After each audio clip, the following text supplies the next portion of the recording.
banyak yang sebutkan kalau kita sambil skip how to talk. Ada ini kalau coba kalau kita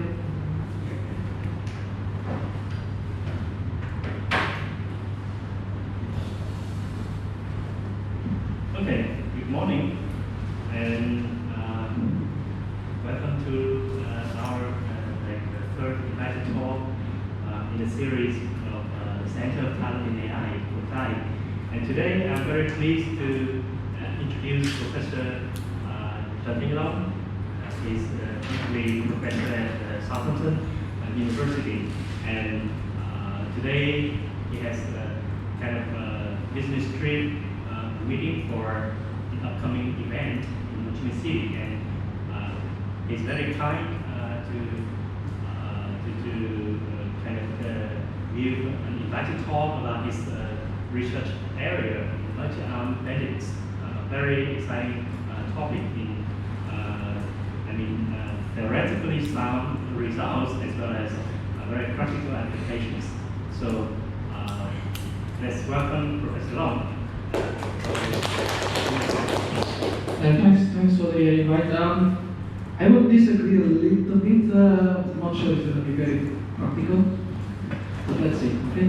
So thanks for coming. I'm always happy to be invited to talk to a Vietnamese audience.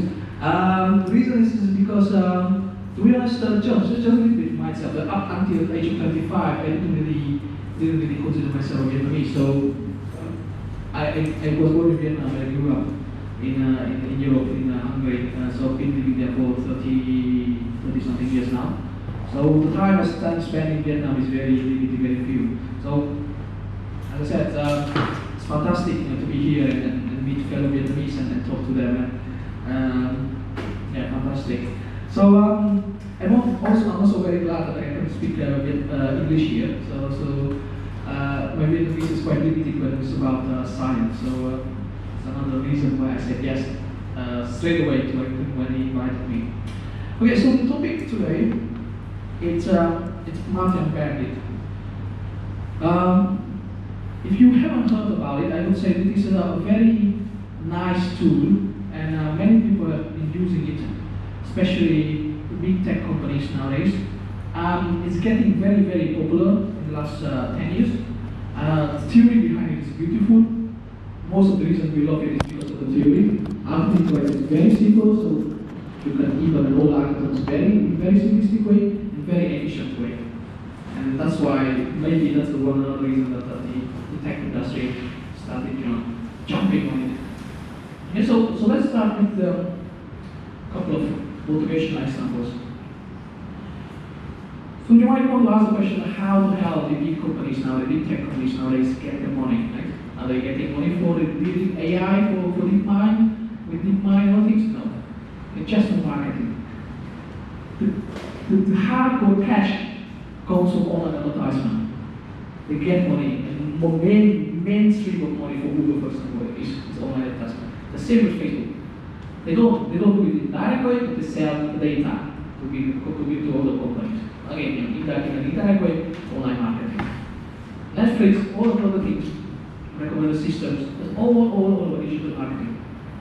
Online marketing. So what are the main problems there? The core problems there is to understand that if you are a user, you come into the system, what they should show you. Okay? Online advertisement, app. Recommended system, movie, item, something you want to buy. Lots of techniques look for the underlying model of the user behavior. Think about particle filtering, think about collaborative filtering, sorry, not particle filtering, it's early morning. Think about collaborative filtering, think about user behavior modeling, things like this. But those techniques, classical machine learning techniques, only focus on learning the behavior. They don't focus on optimizing the profit, the revenue. So they still need something on top of the learning phase, something that we call decision making, which I talked about later. So decision making means that each time step, each situation, they need to decide what to recommend, what to show to the user, okay? So that the profit can be maximized. Another motivation example, it's a little bit more futuristic, but I think this is the reason we started working on in this field. Think about field robotics, Mars rover or underwater unmanned vehicle. The common thing in these devices is that they have to make their own decisions by their own. They are out there in the middle of nowhere. They have to learn how the environment changing, how they need to react to the changes of the environment, how to explore the environment. And all of these decisions have to be carefully made because they either hurt themselves and they die completely. They completely turn off. So they have to be very careful and they have to keep their own goals in mind. For example, like Mars rover, they have to explore as much as possible, but while maintaining their battery as slow as possible. Not as slow, as efficient as possible. The same with the underwater vehicles. Right? They explore there, they try to avoid all the obstacles, and of course they need to get back to the surface, collecting as many information as possible from the area. And then decision making. The last one, which is I would say the standard scenario for decision making, think of financial markets. Like you are an investor, you have a bunch of money, but you want to get some benefit out of it, you want to create a profit. You need to decide each round, each quarter, year, what to do next, where you should invest in. That's also decision making. Okay, so given these three motivational examples, I will jump into the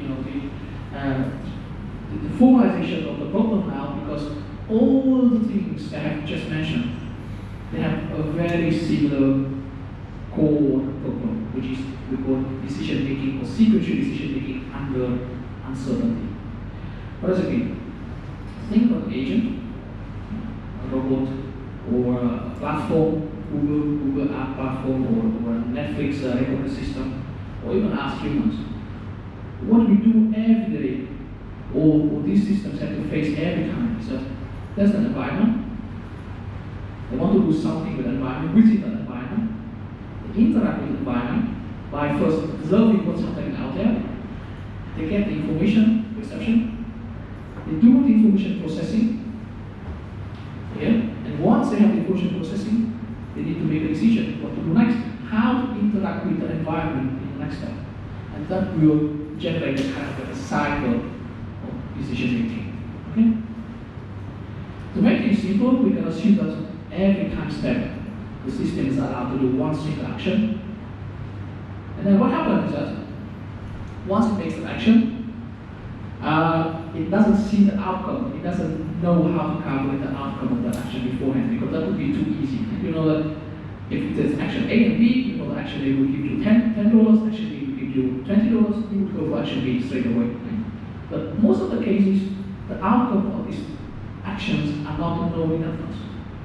Either because the model is too complex, or because even if you can estimate something, it's a noisy action. Or you think about the robot, the sensors are very, very inaccurate in extreme environments. And because of this, even the reading